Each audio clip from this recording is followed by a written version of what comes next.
You are lying in bed at midnight, and you're doing it again, prosecuting yourself for crimes that expired years ago. Your chest is tight, stomach acid rising, jaw clenched so hard your teeth might crack. You're replaying that conversation from 5 years ago when you stayed silent, or worse, when you spoke, and wish you hadn't. The ceiling becomes a screen. The darkness becomes a theater. And you are the unwilling audience to a movie you've seen 10,000 times, but cannot stop watching. This isn't random. This is a pattern. This is architecture. Your mind has built a prison, and you are both the guard and the inmate. You rehearse conversations with people who are dead or gone. You freeze when opportunities arise because last time you failed. You use the word should have more than the word will. You collect proof of your past failures like some people collect coins, building a museum of your own inadequacy. You walk into rooms and immediately scan for exits because you remember when you were trapped. You meet new people and overlay them with the faces of those who hurt you, sabotaging connection before it begins. Niccolo Machiavelli understood this trap 500 years ago. In 1513, he sat in exile, tortured and broken, facing a choice. He could spend his remaining years dwelling on his political downfall, replaying every mistake, every alliance that crumbled, every moment of lost power. Or he could do something else entirely. He chose to write The Prince. He chose virtù over fortuna. He chose power over paralysis. But most people make the opposite choice.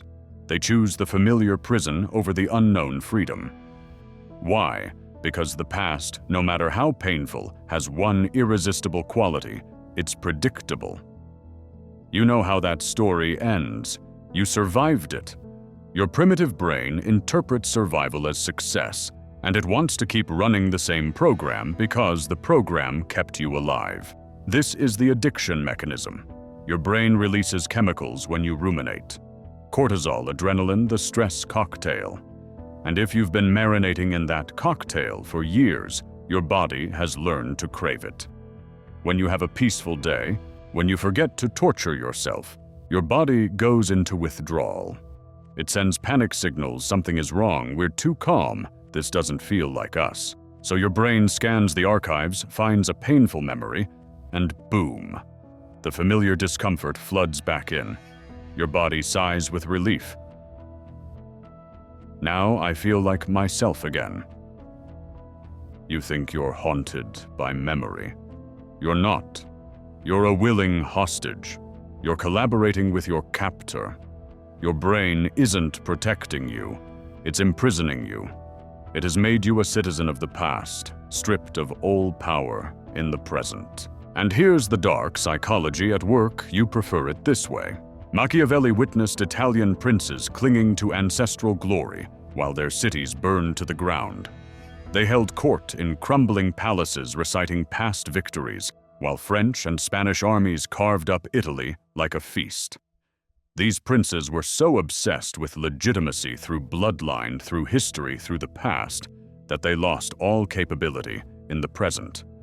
They would point to portraits of their grandfathers and say, "We were great once." Meanwhile, their granaries were empty, their soldiers unpaid, their walls crumbling. They were so busy being descendants of greatness that they forgot to be great themselves. The result: Italy fragmented, conquered, humiliated. Not because they lacked resources, but because their leaders lived in nostalgia instead of reality. They spent their energy defending a past that no longer existed instead of building a future that could exist. You are those princes. Your mind is that crumbling palace. You are doing the same thing. The surface problem is simple. You can't stop thinking about the past. But that's not the real issue. The hidden mechanism is this. Your brain has learned that the past is the only terrain where you have perfect information. It's the only battlefield where you know every move, every outcome, every consequence. Therefore, It's the only place where you feel in control. But who benefits from this? The system benefits. Productive citizens dwelling on past shame don't question present exploitation. They don't demand better. They don't rise up.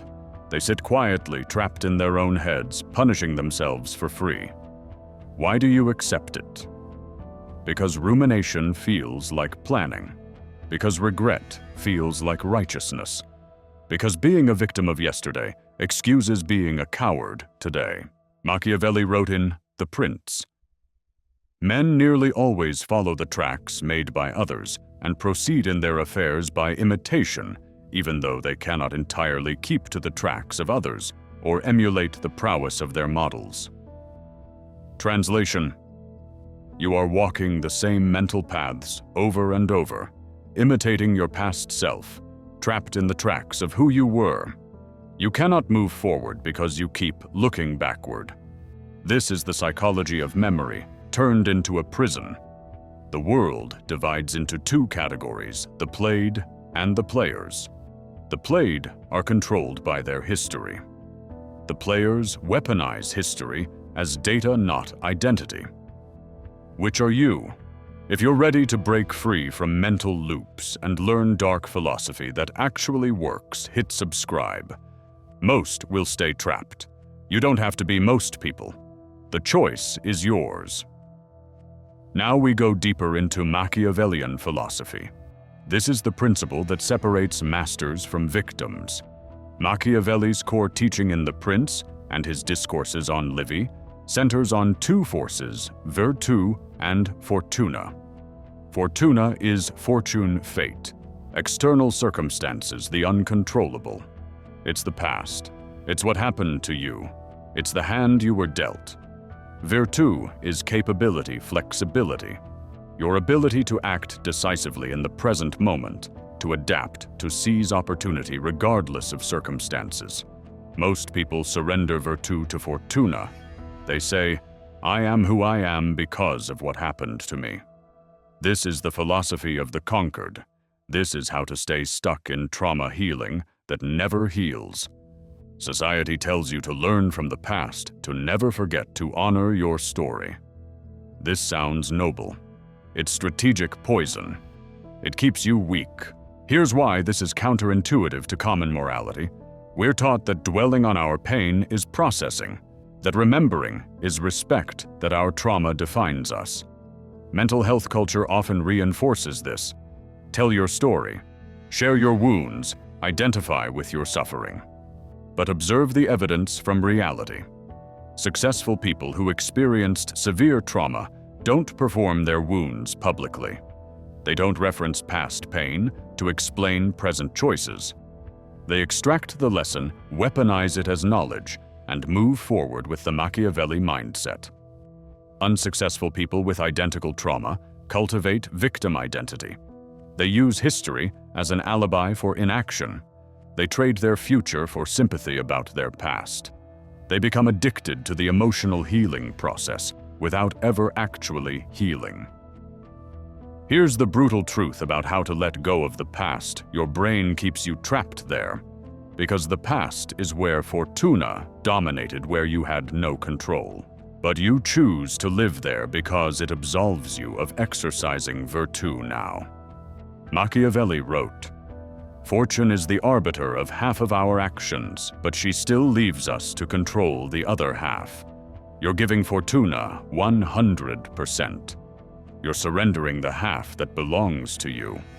You're refusing to use the power you actually have, because dwelling on the power you didn't have is easier. It requires nothing. It demands nothing. It changes nothing. Think about what this means practically. Every hour you spend replaying the betrayal is an hour you're not building the alliance. Every minute you spend analyzing why you failed is a minute you're not attempting the next move. Every second you spend prosecuting your younger self is a second you're stealing from your present self. Machiavelli understood something most people never grasp. The past is fortuna's domain. You cannot change it. You cannot control it. It is fixed. But the present moment, right now, this breath, this decision, this is virtue's territory. This is where your capability lives. This is where power exists. And yet you abandon the territory where you have power to fight endless wars in territory you've already lost. This is personal development inverted. This is growth in reverse. Now we move from philosophy to warfare. These are Machiavellian tactics for temporal liberation. Tactic 1. Necessary cruelty applied once.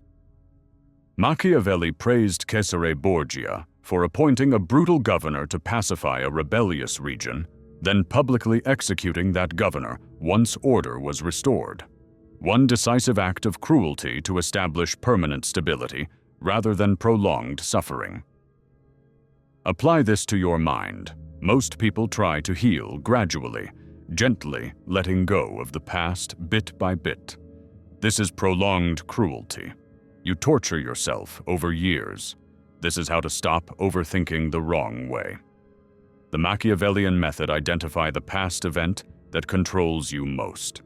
Schedule a 2-hour block. This is your execution day. Write out every detail of the memory, the shame, the regret, the humiliation. Then write this at the bottom. This person who made this mistake is dead. I do not defend the dead. I do not resurrect them. This case is closed. Burn the paper. Delete the file. Literally destroy it. One act of psychological violence to end years of psychological guerrilla warfare. Real scenario. A man obsesses over being fired 3 years ago. Every job interview, he mentally defends himself to his old boss. He rewrites emails he should have sent. He's fighting a battle that ended 1,095 days ago. Machiavellian move, he writes a 5-page uncensored letter to his former boss, all the things he wishes he'd said. Then he burns it without sending. He declares, "That version of me who needed that job is dead. I am not him." This is ego death without the pretense. Within 2 weeks, he's hired at a better company. Why? Because he stopped carrying the corpse of his former self into interviews. You might object, but that's dismissing my pain. No, you're ending it. Dismissal is instant. This is a ritual execution. You're choosing one moment of severity over years of slow bleeding. This is dark philosophy made practical. Tactic 2. Starve the past of your attention. Machiavelli wrote, "Benefits should be conferred little by little so that they may be better enjoyed." Inverse application in behavioral psychology. Attention is a resource. The past is a beggar. Stop feeding it. Your past doesn't exist. It only exists when you think about it. Every time you replay a memory, you're making a withdrawal from your present energy and depositing it into a void. Track your rumination like an expense report. Every time you catch yourself dwelling, mark it. Phone note, tally on your wrist, whatever works. Goal, reduce the count by 50% in 1 week. You cannot control what thoughts arise, but you can control how long they stay. Machiavelli understood economy of force. Don't fight the entire invading army, just cut off their supply lines. Real scenario. A woman replays an argument with her mother 20 times a day. Each replay takes 3 to 5 minutes. Total 60 to 100 minutes per day, dwelling on a 15-minute argument from 2006. Machiavellian accounting. I am spending 10 hours per week maintaining a conflict that my opponent doesn't even remember. She sets a timer. When the thought comes, she allows 30 seconds, then physically stands and moves. Within a month, the thought comes 3 times daily instead of 20. She has reclaimed 8 hours per week. This is how to let go of the past through strategic resource management. Here's what most people miss about this tactic. Your attention is currency. Every thought is a transaction. When you give attention to the past, you are spending your wealth on something that cannot give you a return. It's economic insanity. It's investing in a company that went bankrupt years ago. Machiavelli understood resource allocation. He wrote that a wise prince never wastes men or money on unwinnable battles. Your past is an unwinnable battle. The other side has already left the field. You're still there, swinging at shadows, exhausting yourself. The moment you realize this, you become dangerous. Because you stop being predictable. Your enemies, your competitors, anyone who wants to control you, they all rely on you being trapped in the past. When you starve it of attention, you become unpredictable. And unpredictability is power. Tactic 3. Weaponize your future. Machiavelli observed that a prince with a compelling vision could inspire soldiers to march into hell. The vision of glory overpowered the memory of past defeats. Your brain is a power-seeking machine. Right now, the most powerful thing in your mind is the past because your future is vague, weak, undefined. Create a vision of your future self so specific, so detailed, that your brain becomes obsessed with it instead of your past. Write a detailed description of yourself 3 years from now. Not abstract goals like, be happy. Concrete details, what time you wake up, what your body looks like, what work you do, who respects you, and why, what power you have that you don't have now. Read this every morning for 30 days. This is the Machiavelli daily practice. Why does this work? The prince must appear as he wishes to be seen. You must obsess over the appearance of your future until your brain mistakes it for reality and starts acting accordingly. Real scenario. A man is haunted by a business failure from 2019. Lost $80,000. Replays every decision. Can't start a new venture because what if it happens again? Machiavellian vision, he writes out his future self in 2027. Owns 2 businesses, mentors. Other entrepreneurs, has scars but also victories. He describes his morning routine, his confidence, his financial position in precise detail. His brain realizes the past business is irrelevant data for this future. He starts a new venture within 90 days. This isn't delusional positive thinking. This is active psychological warfare. You're not wishing, you're strategically redirecting your brain's computational power from a dead target to a live target. Tactic 4. Love your fate because it made you dangerous. Machiavelli studied history's greatest leaders. Caesar captured by pirates, Scipio's catastrophic battles, Moses in exile. All had crucibles. His conclusion, harsh experience is the only education that produces exceptional capability. Stop asking, why did this happen to me? Start declaring, this happened for me. It made me a weapon. For every painful memory, identify the weakness it exposed in you. Identify the strength it forced you to develop. Then declare, without this, I would be weaker, softer, more naive, and therefore more exploitable. Real scenario, a woman was betrayed by her business partner. Stolen intellectual property lost 2 years of work. She replays the betrayal, constantly stuck in a loop of trauma healing that doesn't heal. Machiavellian reframe that betrayal was tuition for a master's degree in human nature. She paid in pain. Now she has knowledge that gives her power over people who haven't been tested. She reads people like Machiavelli read princes, assumes self-interest, verifies everything, never partners without leverage. She stops resenting the betrayal. She starts using it. It becomes her edge. This is letting go through transmutation, not suppression. You're not forgiving the person who hurt you. You're not saying it was okay. You're saying it was useful. You're saying it gave you an education that people who've lived safe, comfortable lives will never have. You're saying you paid tuition in blood, and now you have a degree in human nature that makes you functionally superior to those who haven't been tested. This is the difference between trauma healing and trauma weaponization. Most emotional healing focuses on recovery, on returning to who you were before the wound. That's weak thinking. You cannot unring a bell. You cannot unknow what you know. The only direction is forward, and forward means becoming someone the old you could never imagine. Machiavelli wrote this in a letter while in exile. When evening comes, I return home and enter my study.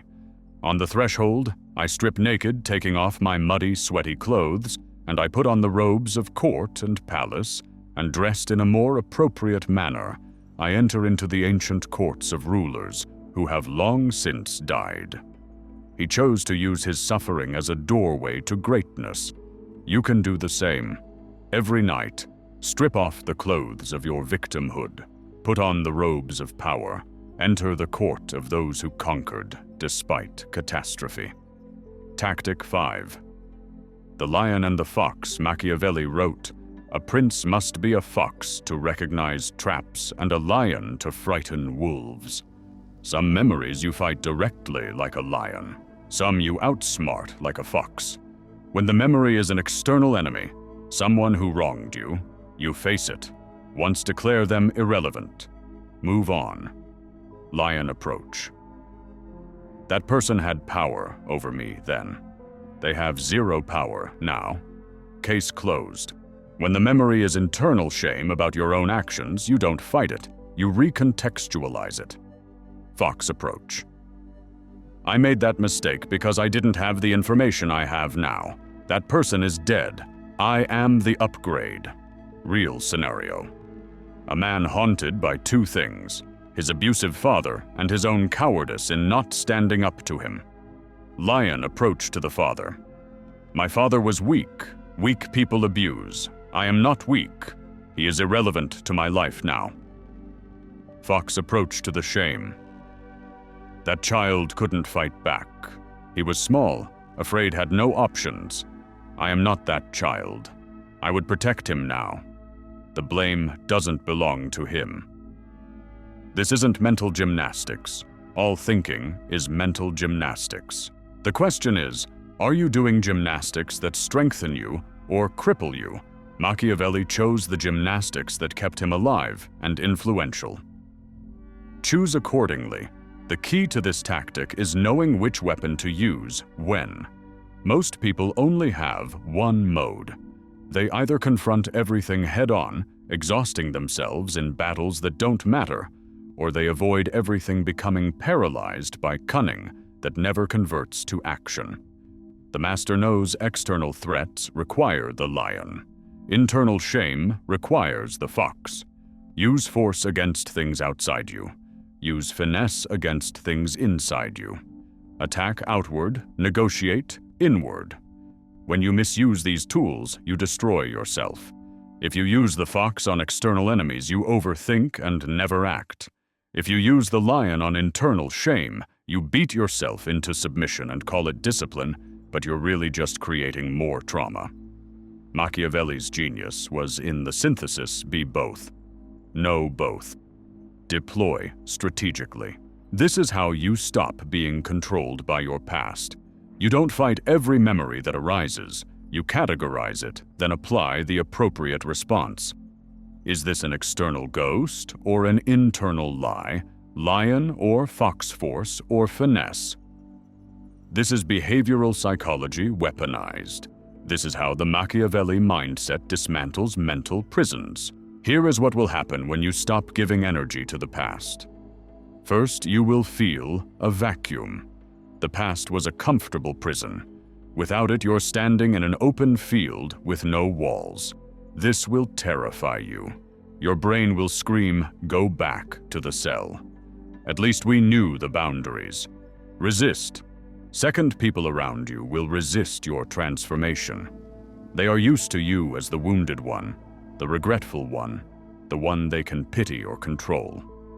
When you stop performing your trauma, they lose a tool they've used to manage you. They will say, "You've changed, you're cold, now you're not processing properly." Machiavelli's wisdom. The reformer has enemies in all those who profit by the old order. Your past self was profitable to others. Your new self threatens their position. This is the reality of personal development that no one tells you. Third, you will realize that most of your relationships were built on shared misery, not shared strength. When you stop bonding over wounds, some people will vanish. Let them. You will discover that certain friendships only existed because you were both victims of the same type of pain. You traded war stories. You validated each other's stagnation. You gave each other permission to stay stuck by saying, "It's okay, what happened to you was really bad." When you evolve, they will feel abandoned. They will feel judged, not because you judged them, but because your transformation is a mirror showing them their own choice to remain trapped. They will try to pull you back. They will remind you of your past failures. They will say, "Remember when you tried this before, and it didn't work." This is the test. This is where most people break and return to the cell. Machiavelli wrote, "It is better to be feared than loved if you cannot have both." Applied, it is better to be respected for your strength than loved for your weakness. You are not healing from the past. You are executing it. You are weaponizing the lessons. You are graduating from victim to strategist. This is the real work of emotional healing, and it's not gentle. The world does not reward people who have overcome trauma. The world rewards people who use trauma to become formidable. No one cares that you suffered. They care that you're powerful despite it or because of it. Stop asking for empathy for your past. Start demanding respect for your present. Machiavelli dedicated The Prince to Lorenzo de' Medici while in exile, broken and powerless. He could have spent his remaining years replaying his political downfall, mourning his lost position, trapped in the psychology of memory and regret. Instead, he wrote a book that has influenced leaders for 500 years. He turned his past into philosophy. He turned his pain into power. He turned his exile into immortality. So here is your question. Will you spend the next 10 years replaying the last 10 years? Or will you take the lessons, burn the rest, and build something that makes your suffering profitable? The past is not a prison unless you keep paying rent.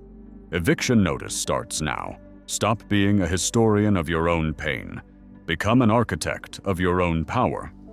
The choice is not between remembering and forgetting. The choice is between being controlled by memory or controlling it. Machiavelli chose power.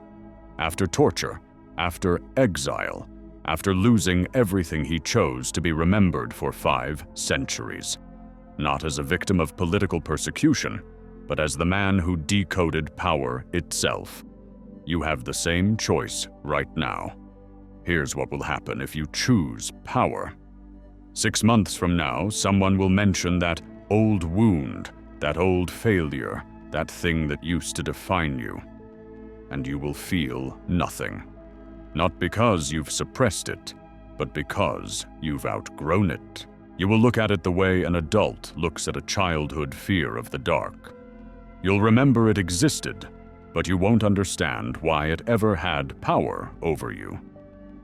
You will meet people who are still trapped in their past, and you will recognize them instantly. You'll see them justifying their present failures with ancient wounds. You'll see them performing their trauma for sympathy. And you will feel something between pity and contempt. Not because you're better than them, but because you remember being them.